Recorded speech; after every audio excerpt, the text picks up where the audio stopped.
मित्रांनो, आपलं जसं की पार्ट 1 झाला होता बायोलॉजीचा, ज्यामध्ये आपण वनस्पतीच्या वर्गीकरणापर्यंत म्हणजे 9 चॅप्टरपर्यंत आपण आलो होतो. आणि 10वा चॅप्टर आपलं काही कारणावास्तव आपल्या इथे थांबावं लागलं होतं, म्हणजे जसं की बॅकग्राऊंड नॉईज वगैरे. तर त्यामुळे आपण थांबलो होतो. आता हा पार्ट 2 आहे त्याचा, आणि आपण ह्याची PDF आधीच आपल्या टेलिग्राम चॅनलवरती अपलोड केलेली आहे. तर ज्यांना ही PDF पाहिजे त्यांनी टेलिग्राम चॅनल जॉईन करा, आणि तिथे तुम्हाला ती PDF भेटून जाईल. आणि ते फ्री ऑफ कॉस्ट असणार आहे. आणि तुम्हाला हे व्हिडिओ आवडत असतील तर तुम्ही लाईक करू शकता, सबस्क्राईब करू शकता. आणि जर काही त्रुटी तुम्हाला वाटत असतील, म्हणजे काही चुका वगैरे वाटत असतील, तर तुम्ही कमेंट करून सांगू शकता. तर जय हिंद. चला आपण स्टार्ट करू प्राण्यांचं वर्गीकरण. तर प्राण्यांच्या वर्गीकरणामध्ये आपल्याला आधी सगळे क्लासेस माहीत असले पाहिजेत. क्लासेस म्हणजे आर्थ्रोपोडा, मॉल्युस्का. तर ह्याचा एक टेबल आहे, तो तुम्हाला आधी मी दाखवून घेईन, मग नंतर तुम्हाला पिक्चर क्लिअर होईल त्याची. तर हे बघा, इथे दिलेलं आहे हा टेबल. तर या टेबलचा आधी स्क्रीनशॉट काढून घ्या तुम्ही. हे बघा हा टेबल. तर आपल्याकडे किती क्लासेस आहेत तर बघून घ्या. तर ऑलमोस्ट आपल्याकडे 10 मोस्ट इम्पॉर्टंट क्लासेस आहेत. ते कुठले आहेत तर पोरीफायरा, सिनेट्रिएटा, सिनेटोफोरा, प्लॅटिहेल्मिंथस, ॲस्केलोमायथिस, ॲनलिडा, मॉल्युस्का, आर्थ्रोपोडा, इकॉनोडर्मेटा, हेमिकॉर्डेटा आणि कॉर्डेटा. आणि हा चॅप्टर सर्वात मला वाटतं इम्पॉर्टंट आहे. हा आणि वनस्पतीचे वर्गीकरण, हे 2 चॅप्टर खूप इम्पॉर्टंट आहेत बायोलॉजीमध्ये, आणि खूप मोठे पण आहेत. त्यामुळे हा चॅप्टर करूनच जा, सोडू नका. आणि ॲटलिस्ट PYQ तरी तोंडपाठ करून जा, आणि त्यातले ऑप्शन पण. मोलुस्का वर्गीकरणाचे मृदू काय असतात आणि ते खालील वैशिष्ट्ये धारण करतात. ते प्राणीसृष्टीमधील दुसरा सर्वात मोठा वर्ग आहे. सर्वसाधारणपणे ते द्विपक्षीय समितीचे असतात. ते फक्त जमिनीवरती राहतात आणि त्याला मांसल पाय असतात. आणि इथे त्यांनी विचारले कुठले बरोबर आहेत. तर आपल्याला इथे काय माहीत पाहिजे, मोलुस्काबद्दल सगळी माहिती पाहिजे. तर मोलुस्काबद्दल काय माहीत पाहिजे तर त्यांचा किती नंबर आहे, म्हणजे संख्येनुसार ते दुसऱ्या सर्वात मोठा संघ आहे. शरीराचे संघटन कसे आहे, म्हणजे ऑर्गन सिस्टम कशी आहे त्याची.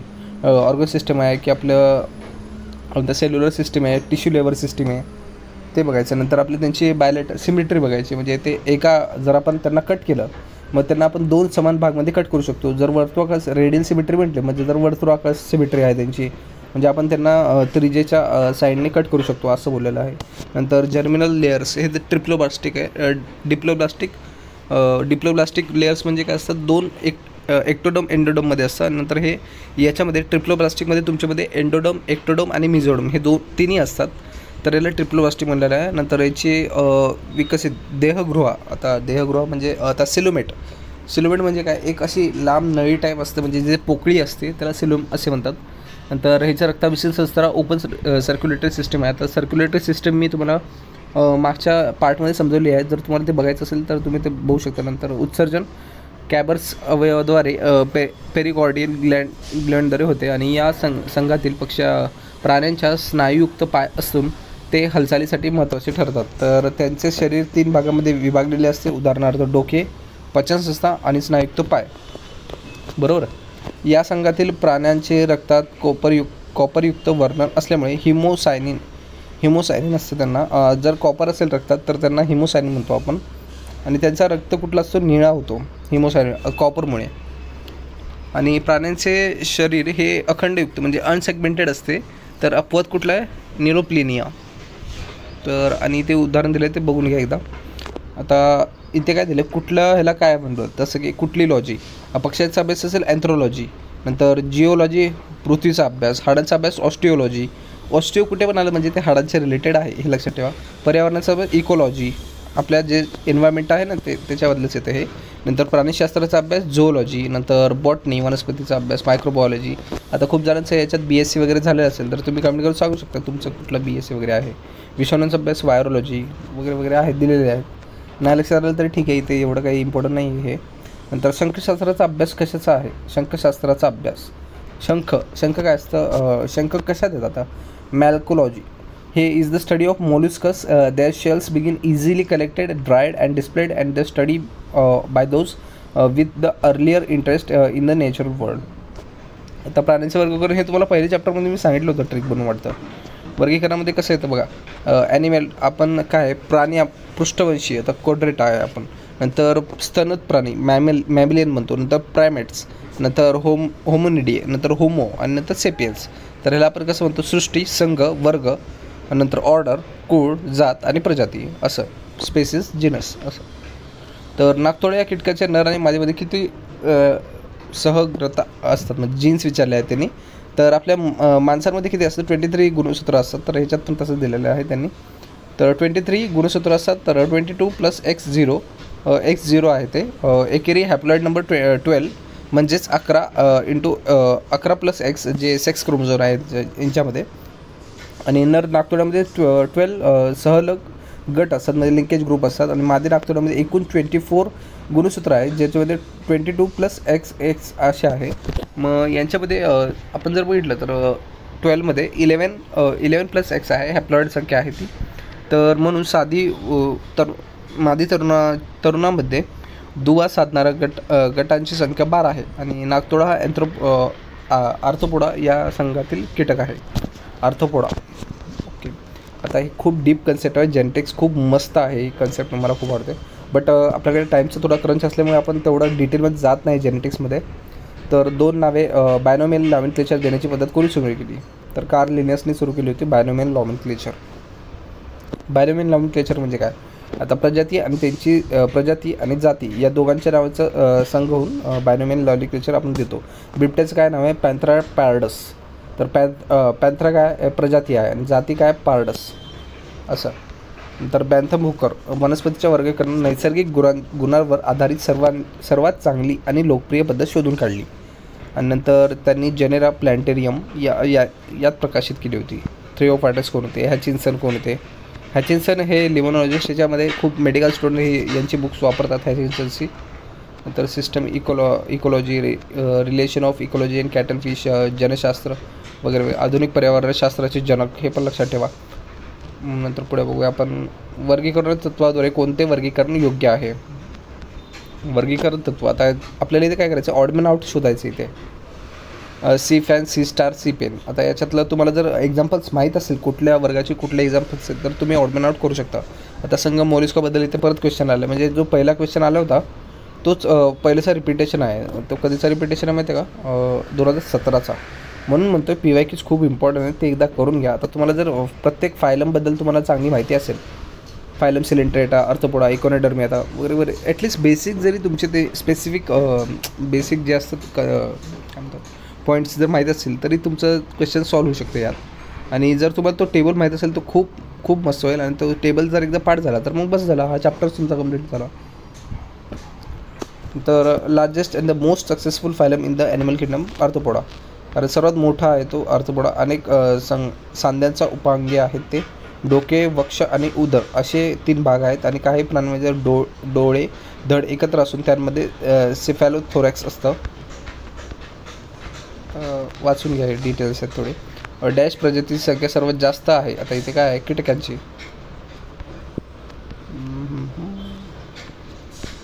आता इथे बघा आर्थ्रोपोडा उपसंघ मॅन्युब्लेटा. नंतर वर्ग इन्सेक्टामध्ये हे तीन वर्ग केले. नंतर पुढे पण आहेत आणखी 6 पाय असणारे.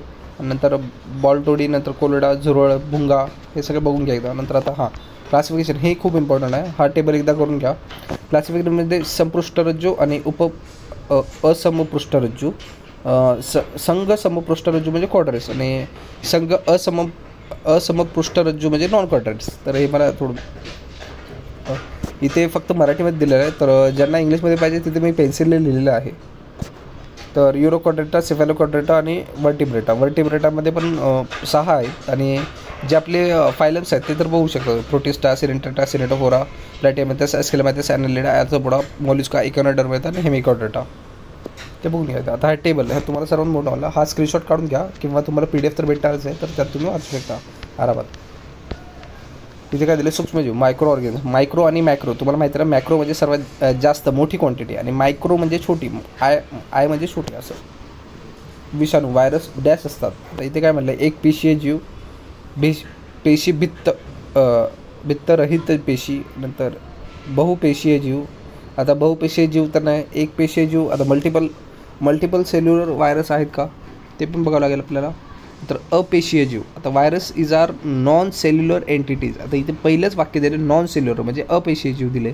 दे have no nucleus, no organelles and no cell membrane. Virus खूप चांगलं करून ठेवा, सोपं पण आहे. व्हायरसमध्ये असं एवढं काही नाही. व्हायरॉइड्स आणि व्हायरस 2 करून ठेवा. RNA किंवा DNA दोन्हीपासून बनू शकतं. आता तुम्हाला स्टेटमेंट दिलं virus are only made up of RNA, तसं नाही. DNA पासून पण व्हायरस मेडअप असतात आणि प्रोटीन कोड्स असतात त्याच्यावरती. कॅस्पिड्स, व्हायरस, व्हायरॉन आणि viroids are the examples of the non cellular life. नंतर तसेच ते निर्जीव असतात आणि निर्जीवा जर बाहेर असेल तर, आणि जर पॅरासाईट किंवा होस्टच्या आत असेल तर ते लिव्हिंग होतात, ॲक्टिव्ह होतात असं म्हणलं तर चालेल. कॅस्पिड एक कवच असते त्यांना कॅस्पिड असं म्हणतात.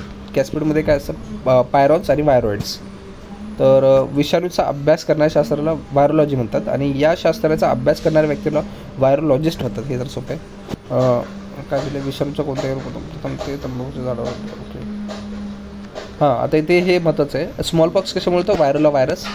Chicken pox, variola zoster. आता या दोनमध्ये कन्फ्यूज होतं चिकन पॉक्स आणि स्मॉल पॉक्समध्ये. स्मॉल पॉक्समध्ये व्हायरोला व्हायरस आणि चिकन पॉक्समध्ये वायरसिएला जोस्टर. आता वायरसिएला जोस्टरमध्ये चिकनमध्ये सी आहे आणि व्हायरसिएलामध्ये सी आहे, तर ते बघूया.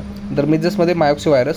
नंतर जर्मन मिसलमध्ये तर तेच आहे. मम्समध्ये पायरोक्झिमा व्हायरस आहे. नंतर पोलिओमध्ये पोलिओमायलेटा एंटरो व्हायरस.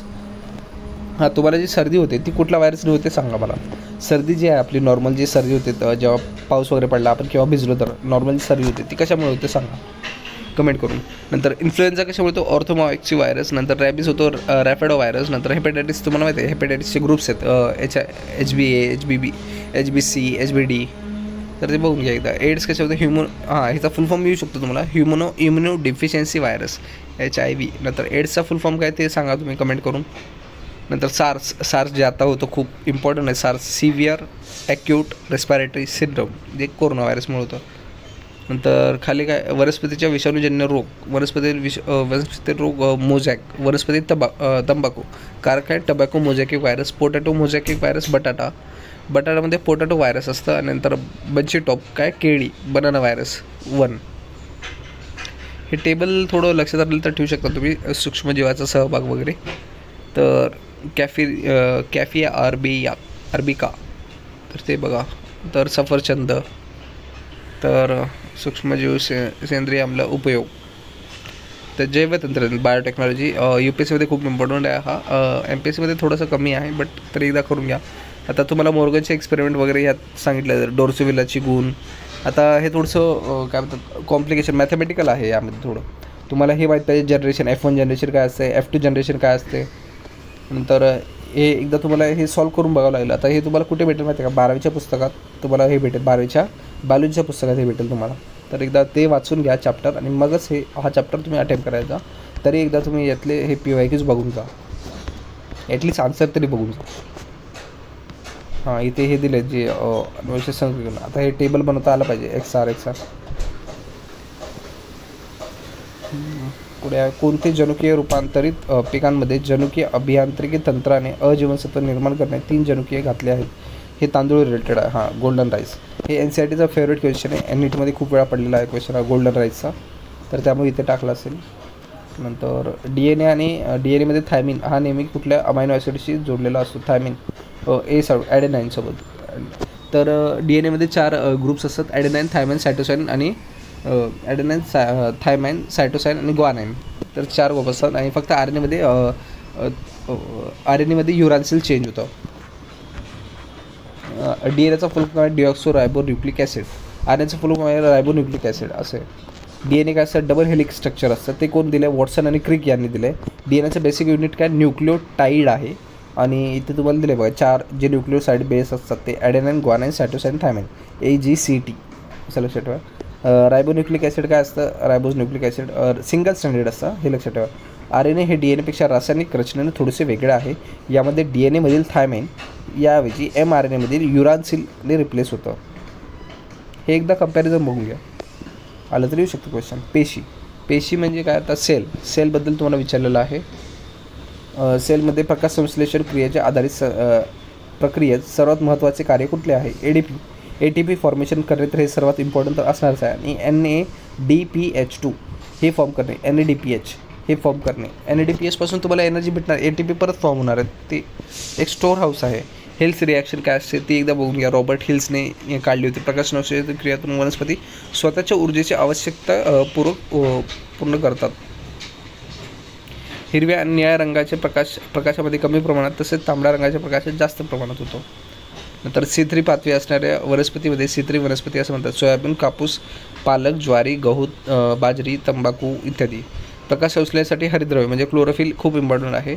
नंतर क्लोरोफिलमध्ये ABCDE असे 5 प्रकारचे असतात. तसेच प्रकाश संश्लेषण 10 ते 35 डिग्री तापमानापर्यंत व्यवस्थित पार पाडते, परंतु तापमान वाढल्यास प्रकाश संश्लेषण कमी प्रमाणात होते.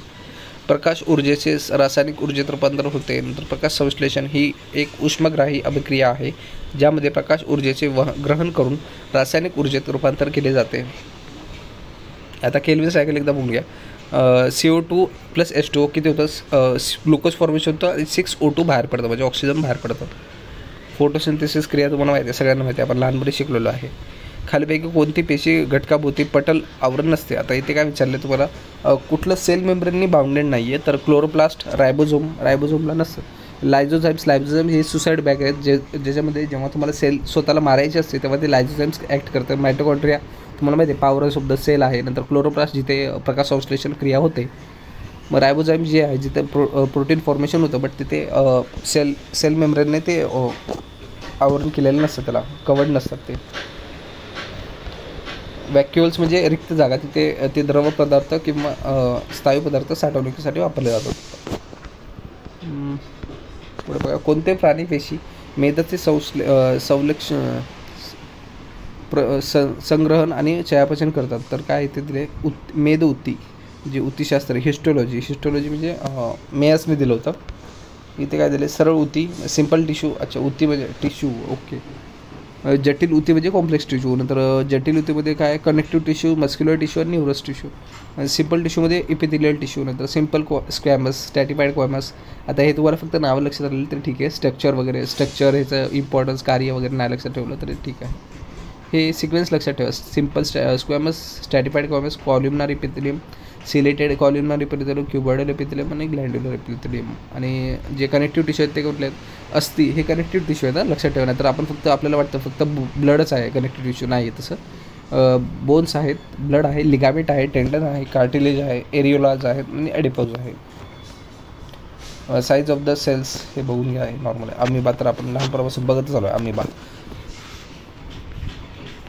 ग्लॅन्ड्स, हां, यामध्ये तुम्हाला काय करायचं नाही. यामध्ये एक टेबल आहे, तो तोंडपाठ करा, बाकी काहीच नाही. हे बघा, इथे टेबल दिलं नाही, ओके, हां इथे आहे टेबल. हां, हे ग्रोथ हॉर्मोन कोण सिक्रेट करतं, TSH कोण सिक्रेट करतं, ॲडेनोकॉर्टिकॉइड आहे. हे सगळे अँटीरियर पिट्युटरीचे कार्य आहेत, मग ते सिक्रेट करतात. तसेच पुढे आहे ADH आणि ऑक्सिटोसिन, हे कोण करतं, पोस्टेरियर पिट्युटरी.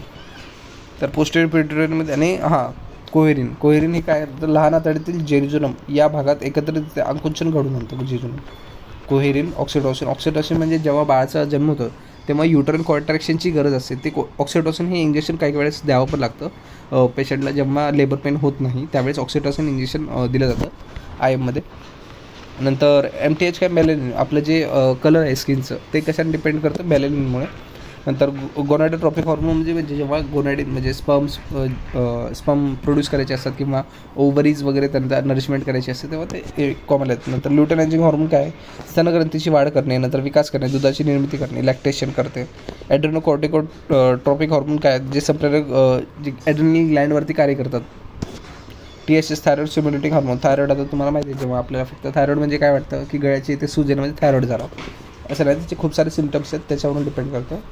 पुढे बघू आपण प्रजनन संस्था, रिप्रोडक्टिव्ह सिस्टीम, हे 10वीला आपण चांगले शिकलेलो आहे.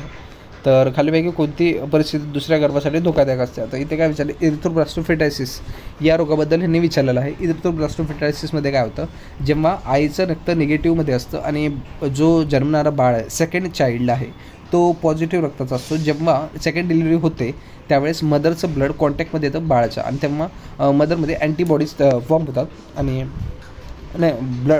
मुलांमध्ये त्या अँटीबॉडीज फॉर्म होतात आणि ते कोॲग्युलेशन होऊन त्या बाळाचा मृत्यू देखील होऊ शकतो. म्हणून ते एक कंडिशन आहे इरिथ्रोब्लास्टोफिटायसिस. म्हणून कधीही प्रेग्नन्सीच्या वेळेस वगैरे ब्लड चेक केलं जातं, ब्लड रिलेट ठेवलं जातं आणि ही कंडिशन त्यांनी विचारलेली होती. बस एवढंच आहे त्यात. तर हिमोलायटिक RH ओळखलं जातं, हिमोलायटिक RH, हां त्यामुळे तेच आहे. फर्स्ट प्रेग्नन्सी इथे बघा. सेकंड प्रेग्नन्सीमध्ये तुम्हाला ते धोका आहे त्याचा, इथे टेबल वगैरे बनवून खूप चांगलं समजवलेलं आहे, पण तेवढी आपल्याला डिटेलमध्ये गरज नाही. IG अँटीबॉडीज वगैरे काय कुठले बनतात, काय करतात. वृष हे साधारणतः किती अंडकोशामध्ये उतरतात? वृष म्हणजे काय? ओके, ओके हां, स्क्रोटम खाली उतरणं. मानवी पुरुष प्रजनन संस्था ही वृषणशिशान्य विविध वाहिन्या, नलिका आणि ग्रंथीपासून मिळून तयार होते. वृषण उदरच्या पोकळीतून बाहेर वृषकामध्ये स्क्रोटममध्ये येतात. जेव्हा testis he descent of testis होतं, स्क्रोटममध्ये येतात. जन्मल्या सेवन्थ युटराईन मंथमध्ये येतात. तेव्हा जेव्हा डिसेंट होत नाही टेस्टिस, त्याला क्रिप्टो ऑर्गॅनिझम असा एक रोग आहे, त्याला आपण म्हणतो डिसेंट ऑफ टेस्टिस. इथे विचारले पुरुषातील प्राथमिक प्रजनन अवयव असते आणि ही अंतःस्रावी ग्रंथी आहे. एंडोक्राईन ग्लँड आहे, लक्षात ठेवा. एक्झोक्राईन एंडोक्राईन आहे. नंतर टेस्टोस्टेरोन नावाचे संपर्क, जेव्हा तुम्ही जिममध्ये जात असाल तर तुम्ही काही लोक टेस्टोस्टेरोन वाढवण्याचं म्हणजे व्हिडिओज वगैरे बघतात, तर ते कसं ते हार्मफुल आहे, कारण तुम्ही स्टेरॉइड वगैरे वापरता, पावडर्स वगैरे खाता वेगवेगळे, तर ते हार्मफुल आहे बॉडीसाठी, तर ते प्लीज अवॉइड करा. नंतर पुढील हे संप्रेरक मुलांमध्ये बदल घडवून आणतात, तर सेकंडरी सेक्शुअल कॅरेक्टर याच्यामुळे येतात टेस्टोस्टेरोनमुळे. तर वृषांमध्ये पुरुषाची युग्म पेशी मेल गॅमेट्स शुक्राणू पेशी म्हणतात, आणि पेशी निर्माणासाठी शरीरातील तापमानापेक्षा 2 ते 3 अंश कमी लागतं, म्हणून ते स्क्रोटममध्ये बाहेरच्या साईडला आलेलं असतं, कारण शरीराच्या तापमानापेक्षा थोडंसं कमी तापमान लागतं त्यांना. आणि एका शुक्राणूची लांबी 6.60 मायक्रोमीटर असते, आणि शुक्राणू बाहेर पडण्यासाठी 6.6 मीटरचं अंतर कापावं लागतं, लक्षात ठेवा हे. पुढे इथं डायग्राम दिलेली आहे. नंतर पुढे पोषण द्रव्य, न्यूट्रियन्स. आता इथे तुम्हाला काय मेजॉरिटी क्वेश्चन आहे, मायक्रो न्यूट्रियन्स कुठले, मेगा न्यूट्रियन्स कुठले. नंतर तुम्हाला हे पण येऊ शकतं की कुठल्या जीवनसत्वावरनी काय होतं. आता रेटिनॉल काय, रेटिनॉल कुठलं जीवनसत्व आहे. नंतर स्कर्वे, त्यांचे नाव विचारते, रासायनिक नाव तुम्हाला विचारते, स्केविन. नंतर कुठल्या डिसीजमुळे कुठला कुठल्या व्हायटमिनची डेफिशियन्सी कळून येते ते विचारते. हा टेबल एकदा बघून जा, तुमचं चांगलं होऊ शकतं, आन्सर निघू शकतो. इथे काय विचारलं आहे, कोणत्या वनस्पतीमध्ये HSK पाथवे म्हणजे C4 पाथवे विचारले. ओके, C4 पाथवे ऊस. आता तुम्हाला एक पाठ पाहिजे, C3 पाथवेमध्ये कुठले येतात, C4 पाथवेमध्ये कुठले येतात. आता पाथवे खूप डिटेल आहेत, हे खूप डिटेल म्हणजे एक पाथवे समजायला 3 ते 4 लेक्चर जाऊ शकतात, कारण एवढे डिटेल पाथवेच आहेत हे. C3 C4 कॅम्प पाथवे पण वेगळा आहे त्यामध्ये. नंतर light period, short day plant, long day plant आणि डे न्यूट्रल प्लांट. हे यात काय विचारले म्हणजे तुम्हाला शॉर्ट डे प्लांट म्हणजे काय, थोडं कमी उन्हामध्ये सुद्धा येऊ शकतात ते वनस्पती. नंतर लॉंग डे प्लांट म्हणजे खूप जास्त त्यांना उन्हाची गरज असते. डे न्यूट्रल म्हणजे ठीक आहे चालून जाईल असं आहे. तर रासायनिक स्वतःचे अन्न तयार करण्यासाठी जीवाणू स्वयंजीवी कोणते रसायनाचे विघटन करून ऊर्जा मिळवतात. तर असेंद्रिय रसायन म्हणजे आपण तिथे जीवाणू आहे ना, ते कॉस्मेटिक केमोसिंथेटिक बॅक्टेरिया असतात, कार्य करतात, तेच दिलं आहे.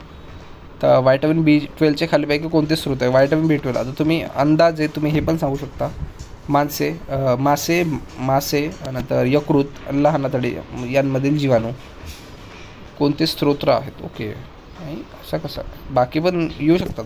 व्हायटमिन B12चे एवढेच. सायकोबॅलेमिन प्रमाण बरोबर आहे. स्रोत मासे, अंडी. हे बघा इथे काय दिले आणि इथे काय दिले, वर आन्सर काय दिले,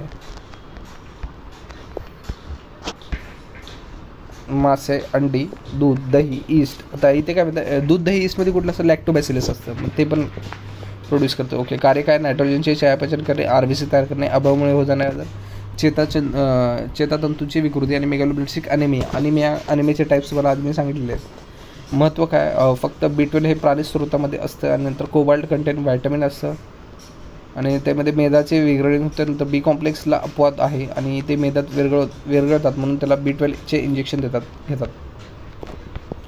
तर इथे काय, एक पाचक रस प्रक्रिये सूचित करण्यात, एक जनुकीय पाचक रस संश्लेषण क्रियेत डॅश प्रस्तावित करणं. ओके, हां काय ना, बिल्डर अँड टॉम्ट बघून घ्या, एकदा वाचून घ्या, ह्याचा कधी क्वेश्चन आला नाही. जे काही मोडं तर माहिती आपल्या मोनाड औषधी यांच्या नोबेल पारितोषिक मिळालं होतं त्यांना त्यावेळेस. त्यापैकी कोणते वनस्पती संप्रेरक फळ पिकवण्यासाठी क्रियेला नियंत्रित करतात. आता इथे वनस्पतींचे काही संप्रेरक दिले, म्हणजे जसं की आपल्या बॉडीमध्ये एन्झाईम्स वगैरे आहेत, तर त्यांच्यामध्ये सुद्धा एन्झाईम्स आहेत. मेन एन्झाईम कुठले, ऑक्सिन आहे, सायटोसाईन आहे, एक जिल्बर्लिन्स आहे, नंतर इथिलिन आहे, नंतर सायटोकाईन नंतर आहेच. आणि तुम्हाला कोलेस्ट्रॉलबद्दल मी आधी सांगितलं, हाय डेन्सिटी कोलेस्ट्रॉल कुठलं असतं, लो डेन्सिटी चांगलं असतं की वाईट असतं ते सांगितल्यानंतर न्यूट्रिशन डेन्स फॉरेस्ट, जास्त पौष्टिक अन्नपदार्थ, शरीरास कमी कॅलरीज आणि सर्वसाधारण जास्त प्रमाणात जीवनसत्वे आणि खनिज प्रदान करतात. तर पोषण द्रव्ये कुठल्या, फॅट्स आणि कॅलरीज किती 9 भेटतात. कार्बोदके 4 किलो कॅलरीज आणि प्रथिने 4 किलो कॅलरीज. बाकी क्वेश्चन बघून घ्या तुम्ही की अनुवांशिकता हेरिडिटी आणि इव्होल्युशन. तर which of the following pyramids main was a nickname आहे हँडीमॅन. हँडीमॅनमध्ये काय तर होमो इरेक्टस म्हणजे ऑलमोस्ट आताचा माणूस जो आहे. नेदरलँडिस, होमो हॅबेलिस आणि नंतर होमो हेरिडिबिजिनियस. आता इथे ते बोललेले ऑस्ट्रेलोपिथिकस सर्वात जुना जे आपण चिंपॅन्झी जोरीला म्हणतो. होमो हॅबेलिस म्हणजे 2 हँडीमॅन त्याला बोलतो होमो हॅबेलिस. तर होमो इरेक्टस अपराईट मॅन असतं होमो इरेक्टस. आणि नंतर नेदरलँड मॅन. ओके मी चुकीचं बोललो. होमो इरेक्टस नाही आहे ते नेदरलँड मॅन नंतर क्रॉकमॅन नंतर modern man. Netherland man first human being होता. ओके. नंतर होमो इरेक्टस अपराईट मॅन होता फक्त म्हणजे उभा झालेला. चिंपॅन्झीचं थोडं मोठं इव्हॅल्युशन. आणि हँडीमॅन म्हणजे एक दगड वगैरे वापरून काहीतरी करायचं म्हणजे हत्यार वगैरे बनवायचं त्यामुळे हँडीमॅन. जॉर्जो मेंडेली यांनी जनुकशास्त्रामध्ये असे संबोधले जाते कारण त्यामध्ये प्रत्येक अनुवंशिक सिद्धांत मांडला जातो आणि प्रयोगशाळेमध्ये संशोधनाची सामग्री होती. तर वाटाण्याची ओके पी होते पी सीड्स. सायंटिस्टची काही नावे दिलेत म्हणजे जसं की रॉबर्ट हुक ज्याने कोशिकाचे सर्वप्रथम वर्णन केलेलं आहे. नंतर लेमार्कने प्राथमिक उत्क्रांतीचा सिद्धांत दिला आहे. नंतर थिओडॉर शॉन नंतर क्लासिक सेल थेअरी दिलेली आहे शॉनने. असे सायंटिस्टचे नाव आहेत. एकदा बघून घ्या, फक्त बघून घ्या, लक्षात राहतील तर ठेवा नाही तर सोडून द्या. असं काही नाही आहे. क्वेश्चन येतोच असं नाही आहे. 2020मध्ये आला आहे, 2020मध्येच आला आहे परत. नंतर 2022मध्ये तर नाही आलं ते, 23मध्ये पण नाही आहे. आता हे संकीर्णमध्ये काय इथे काय विचारलं आहे पुढीलपैकी कोणत्या उपयोजित जीवशास्त्राचे शाखा आहेत. तर सूक्ष्म जीवशास्त्र, मायक्रोबायोलॉजी, कृषीशास्त्र, ॲग्रिकल्चर टेक्नॉलॉजी, औषध निर्माणशास्त्र, फार्मिकॉलॉजी विचारलं आहे, औषधी वैद्यकशास्त्र. आता आपल्या इथे ऑप्शन बी दिलेलं आहे कृषीशास्त्र, औषध निर्माणशास्त्र आणि वैद्यकीय शास्त्र असं दिलेलं आहे. एकदा बघून घ्या हे कुठले शास्त्र येतात. जर क्वेश्चन रिपीट झाला तर होऊ शकतो. कोणते थेरीज आणि सिद्धांत जीवन उत्क्रांतीशी संबंधित आहेत. जीवन उत्क्रांतीशी संबंधित सिद्धांत कुठले आहेत तर theory of natural selection, mutation theory म्हणजे तुमच्या जीनमध्ये काही चेंजेस झाले असेल तर त्याला म्युटेशन म्हणतात. थेरी ऑफ नॅचरल सिलेक्शन म्हणजे जे काय म्हणतात निसर्गामध्ये टिकू शकतात तेच पुढे जाणार असं म्हणलेलं आहे त्या थेरीमध्ये. Basically theory of inheritance of acquired characteristic म्हणजे जर ज्याने बाहेरचे चेंजेस अडॅप्ट केले तर त्याला पुढचं जीवन सोपं जाईल असं म्हणलं आहे त्या थेरीमध्ये. नंतर सॅग्रिगेशन थेरी या थेरीमध्ये काय म्हणलं आहे प्रमुख 3 सिद्धांतापैकी वियोग सिद्धांत हा आहे. आणि प्रिन्सिपल ऑफ सॅग्रिगेशन यांनी सांगितलं होतं जे जोड्यांचे पुनरुत्पादक पेशी कसे वगळले केले जाते याबद्दल सांगितलेलं आहे. आणि हे मेंडलचा एक्सपेरिमेंट इथे परत रिपीट केलेला आहे यांनी मेंडलच्या एक्सपेरिमेंट. तर इथे संपलेला आहे आपली PPT. आणि जर तुम्हाला PPT आवडली असेल PPT आणि माझा हा व्हिडिओ जर आवडला असेल तर लाईक करू शकता आणि नाही आवडला तर बघा तुमच्या मनावरती आणि कमेंट करून सांगा तुम्हाला जर काही पुढचे व्हिडिओज वगैरे पाहिजे असेल तर. धन्यवाद. जय हिंद, जय महाराष्ट्र.